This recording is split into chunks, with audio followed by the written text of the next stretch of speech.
യുദ്ധവിരാമത്തിന് പുതിയ ഉപാധി വെച്ച് ഇറാൻ തങ്ങളുടെ രാജ്യം തകർത്തതിന് $300 ബില്യൺ നഷ്ടപരിഹാരം വേണമെന്നാണ് ഔദ്യോഗികമായിട്ട് തന്നെ ഇറാൻ അമേരിക്കയോട് ആവശ്യപ്പെട്ടത്. യുദ്ധം നിർത്തുക എന്നുള്ളത് അമേരിക്കയുടെ മാത്രം താല്പര്യവും ആഗ്രഹവുമാണ്. തങ്ങളെ സംബന്ധിച്ചിടത്തോളം യുദ്ധം തുടരാനാണ് ആഗ്രഹം. നിർത്താൻ വേണ്ടിയിട്ട് മധ്യസ്ഥരോ അമേരിക്കയോ പറയുകയാണെങ്കിൽ തങ്ങൾക്ക് അതിന് എതിർപ്പുകളൊന്നുമില്ല. ഉപാധികളോടെ അത് സ്വീകരിക്കാൻ തയ്യാറാണ് എന്നുകൂടി ഇറാൻ പറഞ്ഞു. അതിന് അനാവശ്യമായിരിക്കുന്ന ഒരു യുദ്ധത്തിലേക്ക് ഇറാനെ വലിച്ചേക്കുകയാണ് അമേരിക്ക ചെയ്തത്. ആയതിനാൽ വലിയ രീതിയിലുള്ള നഷ്ടം തങ്ങളുടെ രാജ്യത്തിനുണ്ടായിട്ടുണ്ട്. $300 ബില്യൺ നഷ്ടപരിഹാരം തരണം എന്നതിന് പുറമെ $12 ബില്യൺ തങ്ങളുടെ പണം പിടിച്ചു വെച്ചത് തിരിച്ചു നൽകുകയും വേണം. വ്യത്യസ്ത കാലങ്ങളിൽ വ്യത്യസ്ത രാജ്യങ്ങളിൽ അമേരിക്ക പിടിച്ചു വെച്ചിട്ടുണ്ട് ഇറാന്റെ പണം. അത് പെട്രോളിയവുമായിട്ട് ബന്ധപ്പെട്ട് വിൽപ്പന നടത്തുന്നതിന് മറ്റ് രാജ്യങ്ങളെ സമ്മർദ്ദത്തിലാക്കിക്കൊണ്ട് നൽകാതിരിക്കണം, അല്ലെങ്കിൽ നൽകിയാൽ വലിയ പ്രശ്നങ്ങളുണ്ട് എന്നൊക്കെ പറഞ്ഞ് ഭീഷണിപ്പെടുത്തിയിട്ടാണ് ആ പ്രവൃത്തി ചെയ്തത്. ആ പണം തങ്ങളുടെ അവകാശപ്പെട്ട സ്വത്താണ്, അത് തിരിച്ചു നൽകണം എന്നുള്ളതാണ്. അതിനോടനുബന്ധിച്ച് 14 നിർദ്ദേശങ്ങളാണ് ആകെയിൽ പറഞ്ഞത്. അതിൽ 2 നിർദ്ദേശങ്ങളാണ് ഈ പറയപ്പെട്ടത്. ബാക്കിയുള്ള നിർദ്ദേശങ്ങളുമായിട്ട് ബന്ധപ്പെട്ട കാര്യങ്ങൾ പറയുന്നത്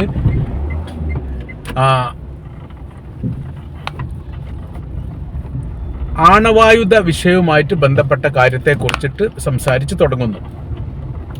അതിൽ പറയുന്നത് ആണവായുധം നിർമ്മിക്കുക എന്നുള്ളത് തങ്ങളെ സംബന്ധിച്ചിടത്തോളം താല്പര്യമില്ലാത്തൊരു വിഷയമാണ്.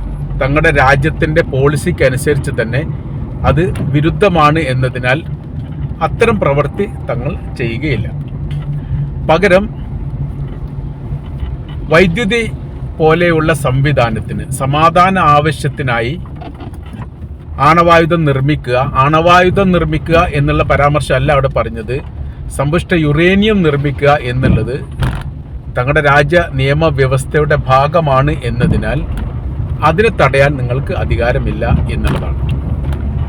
അടുത്ത വിഷയം പറയുന്നത് ലെബനാനുമായിട്ട് ബന്ധപ്പെട്ട കാര്യമാണ്. ലെബനാൻ ഈ കരാർ വ്യവസ്ഥയുടെ വളരെ നിർണായകമായിരിക്കുന്ന ഭാഗമാണ്. അതുകൊണ്ട് എന്താവില്ല, ലെബനാൻ ഇല്ലാത്ത രീതിയിലുള്ള ഒരു കരാർ വ്യവസ്ഥ അംഗീകരിക്കില്ല.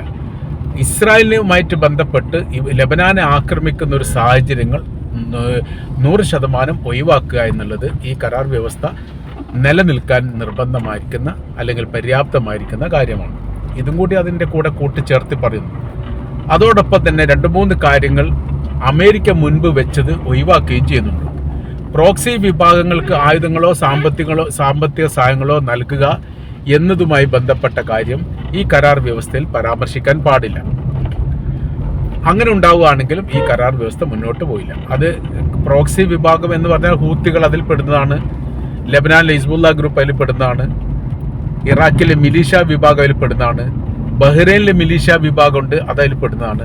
ലോകത്തിലെ വ്യത്യസ്ത രാജ്യങ്ങളിൽ പ്രത്യേകിച്ച് ഇസ്രായേലിന്റെ ചുറ്റുഭാഗമുള്ള രാജ്യങ്ങളുമായിട്ട് ബന്ധപ്പെട്ട മേഖലയിലെല്ലാം ഈ പ്രോക്സി വിഭാഗങ്ങൾ പ്രവർത്തിക്കുന്നുണ്ട്. ഇതെല്ലാം ഇവരെ സഹായിക്കുക എന്നുള്ളതുമായി ബന്ധപ്പെട്ട കാര്യങ്ങൾ ഈ കരാർ വ്യവസ്ഥയുമായിട്ട് ബന്ധപ്പെട്ട വിഷയത്തിൽ ഉൾക്കൊള്ളിക്കാൻ പാടില്ല എന്നുകൂടി പറയുന്നു. അപ്പോൾ യഥാർത്ഥത്തിൽ ഇറാൻ മുന്നോട്ട് വെച്ചിരിക്കുന്ന നിർദ്ദേശ കാര്യങ്ങൾ അംഗീകരിക്കുന്ന ഒരു സാഹചര്യം ഉണ്ടെങ്കിൽ മാത്രമേ ഈ കരാർ വ്യവസ്ഥ അംഗീകരിക്കുകയുള്ളൂ, അല്ലെങ്കിൽ സമാധാനവുമായിട്ട് ബന്ധപ്പെട്ട വിഷയത്തിലേക്ക് തങ്ങൾ നിൽക്കുകയുള്ളൂ എന്ന് ഇറാൻ പറഞ്ഞതോടുകൂടി ഇതിന് മറ്റൊരു തലമാണ് ഉണ്ടായിരിക്കുന്നത്. ഇതല്ലാത്ത തരത്തിൽ യുദ്ധം മുന്നോട്ട് കൊണ്ടുപോയി ലക്ഷ്യത്തിലെത്തിക്കുക എന്നുള്ളത് അമേരിക്കയെ സംബന്ധിച്ചിടത്തോളം പ്രായോഗികമല്ല. പല തരത്തിലും പല കോണിലും പല രീതിയിലും അവർ ആ കാര്യം പരീക്ഷിക്കുകയും നിരീക്ഷിക്കുകയും ചെയ്തിട്ടുണ്ട്. ഇറാനെ മറച്ചിട്ടുകൊണ്ട് പുതിയ ബദൽ സംവിധാനം ഉണ്ടാക്കുക, അല്ലെങ്കിൽ ഇറാൻ്റെ മേലെ ഒരു ആധിപത്യം ഉണ്ടാക്കുക, ഒരു വിജയം ഉണ്ടാക്കുക എന്നൊക്കെ പറഞ്ഞാൽ അത് അസാധ്യമായിരിക്കുന്ന കാര്യമാണ് എന്ന കാര്യത്തിൽ യാതൊരു സംശയവുമില്ല. മാത്രമല്ല, ലോകത്ത് നിന്ന് അമേരിക്ക ഒറ്റപ്പെട്ടു പോകുന്നു, പ്രത്യേകിച്ച് അറേബ്യൻ രാജ്യങ്ങൾ ഒറ്റപ്പെട്ടു പോകുന്ന ഒരു മാനസികപരമായിരിക്കുന്ന വലിയ വിഷയമുണ്ടാക്കുന്ന കാര്യമാണ്. ലോകത്തു നിന്ന് അവർ ഒറ്റപ്പെട്ടു പോകുന്നു. അപ്പോൾ ഈ ഒരു സംഭവം കൂടി ഇതിൻ്റെ കൂടെ വായിച്ചെടുക്കാൻ വേണ്ടി സാധിക്കുന്നതാണ്. പെട്രോളിയം ഉൽപ്പന്നങ്ങൾക്ക് എന്നല്ല, ലോക വിപണി, ലോക മാർക്കറ്റ് തന്നെ വലിയ രീതിയിൽ സാമ്പത്തിക പ്രശ്നത്തിൽ, പ്രതിസന്ധിയിലേക്ക് കാര്യങ്ങൾ എത്തിയിരിക്കുന്നു എന്നുള്ളതാണ്. അപ്പോൾ ഈ ഒരു സാഹചര്യത്തെ എല്ലാത്തിനും കൂടി അതിജീവിക്കണമെങ്കിൽ യുദ്ധവിരാമമല്ലാതെ മറ്റൊരു പോംവഴികളും നിലവിലെ സാഹചര്യത്തിൽ ഇല്ല എന്നുള്ളത് വളരെ കൃത്യമാണ്.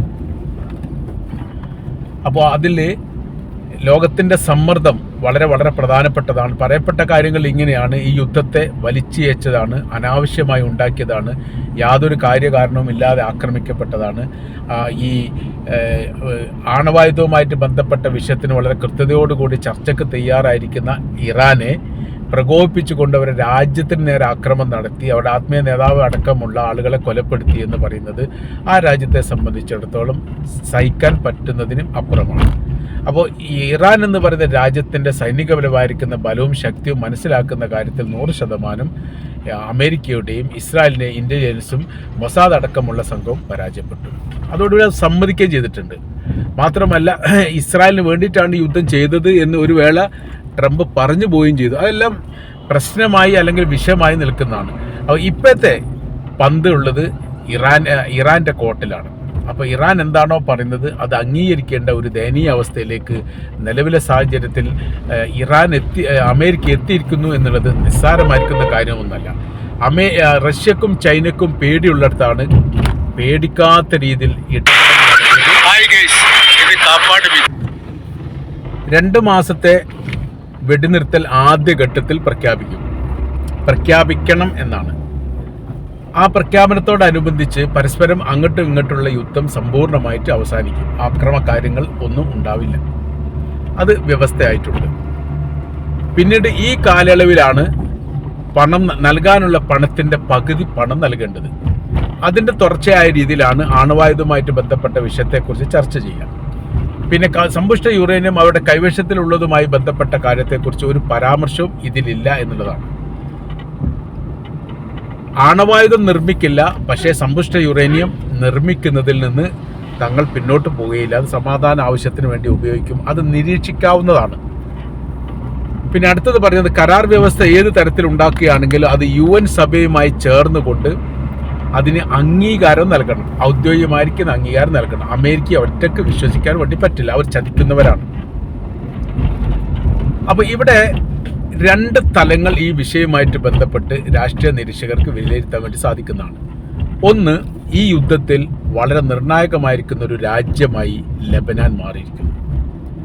ലെബനാനെ എന്തുകൊണ്ട് ഇറാൻ ലക്ഷ്യമാക്കുന്നു, അല്ലെങ്കിൽ ഈ വിഷയത്തിലൊക്കെ ലെബനാനെ കൂട്ടിപ്പറയുന്നു എന്നത് ഇസ്രായേലിനെ നിയന്ത്രിക്കാൻ വളരെ വളരെ നിർണായകമാണ്.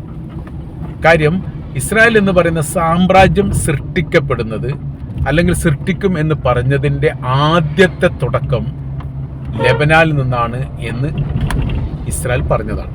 UN സഭയിലുള്ള പ്രമേയവുമായിട്ട് ബന്ധപ്പെട്ട് വളരെ കൃത്യതയോടുകൂടി ഇസ്രായേലിൻ്റെ പ്രധാനമന്ത്രി ബെഞ്ചമിൻ നെതന്യാഹു പറഞ്ഞ കാര്യങ്ങൾ ഇതാണ്: തങ്ങളുടെ രാജ്യം വികസിക്കേണ്ടതുണ്ട്. അതൊരു സാമ്രാജ്യമായിട്ടോ അതല്ലെങ്കിൽ വികസിത ദേശീയ രാഷ്ട്രമായിട്ടോ അതിന് പരിവർത്തനം ചെയ്യണം. അത് ചെയ്യാനുള്ള തങ്ങളുടെ ലക്ഷ്യകാര്യങ്ങൾ ഏറെക്കുറെ സാധൂകരിക്കപ്പെട്ടിരിക്കുന്നു. അതിന് ലെബനാൻ, അവരെണ്ണി വരുന്നത് ഇങ്ങനെയാണ്: Lebanon, Syria, Egypt, Jordan, Saudi Arabia തുടങ്ങിയ രാജ്യങ്ങളുടെ ഭൂപ്രദേശം തങ്ങളുടെ സാമ്രാജ്യത്തോടൊപ്പം ചേരേണ്ടതാണ്. അത് ചേർത്താൻ നിയോഗിക്കപ്പെട്ട ദൈവിക വ്യക്തിയാണ്, അമാനുഷിക വ്യക്തിയാണ് താൻ എന്നുകൂടി അദ്ദേഹം പറഞ്ഞിട്ടുണ്ട്.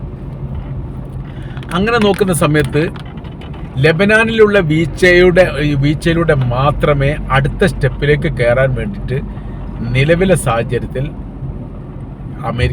ഇസ്രായേലിന് സാധിക്കുകയുള്ളൂ. അതിന് ഇവിടെ ആദ്യത്തെ ഘട്ടത്തിൽ തന്നെ വെട്ടിക്കഴിഞ്ഞാൽ പിന്നീട് ഉണരാൻ പറ്റാത്ത സാഹചര്യം സൃഷ്ടിക്കാൻ വേണ്ടിയിട്ട് യഥാർത്ഥത്തിൽ ഇറാന് സാധിക്കും. ഇറാൻ ചെയ്യുന്ന പ്രവൃത്തിയും അതുതന്നെയാണ്. അപ്പോൾ ഈ ഒരു വിഷയത്തിനോട് ഒരിക്കലും ഇസ്രായേലിന് യോജിപ്പില്ല. പല ഘട്ടത്തിൽ ഇതിന് വിമർശിക്കുകയും ചെയ്തിട്ടുണ്ട്. ആ വിമർശനം കാര്യമാക്കുന്നില്ല എന്നുള്ളതാണ് ഇറാൻ്റെ പ്രതികരണം. എങ്ങനെയാണോ ഇസ്രായേലിനെ അമേരിക്ക സംരക്ഷിക്കുന്നത്, സമാനമായ രീതിയിൽ ഇറാന് ലെബനാനെ സംരക്ഷിക്കാൻ വേണ്ടി സാധിക്കും. അപ്പോൾ അങ്ങോട്ടും ഇങ്ങോട്ടുമുള്ള സഹകരണം പരസ്പരം അംഗീകരിക്കുന്നില്ലെങ്കിൽ പിന്നീട് രണ്ട് രാജ്യങ്ങൾ തമ്മിലുള്ള സഹകരണം രണ്ട് രാജ്യങ്ങളും അംഗീകരിക്കാൻ പാടില്ല എന്നുള്ളതാണ്. അഥവാ ഇസ്രായേലുമായിട്ടുള്ള ബന്ധം അമേരിക്ക വിച്ഛേദിക്കേണ്ടി വരും. അതൊരു അസാധ്യമായിരിക്കുന്ന കാര്യമാണ് എന്ന കാര്യത്തിൽ തർക്കമല്ല. അപ്പോൾ അത് ഈ ഒഴിവാക്കുന്നതോട് കൂടിയിട്ട്, അതില്ലാതാകുന്നതോട് കൂടിയിട്ട് ലെബനാനുമായിട്ടുള്ള ബന്ധം എന്ത് ചെയ്യാൻ പറ്റും? ഇറാനും ഒഴിവാക്കാൻ വേണ്ടി പറ്റും. ഈ രണ്ട് സാഹചര്യത്തിൽ ഊന്നിയിരിക്കുന്ന നിലപാടും കൂടി എടുത്തതോടുകൂടി യഥാർത്ഥത്തിൽ ഇപ്പോൾ അമേരിക്ക പെട്ടിരിക്കുന്നു എന്നാണ് നമ്മൾക്ക് മനസ്സിലാക്കാൻ വേണ്ടിയിട്ട് സാധിക്കുന്നത്.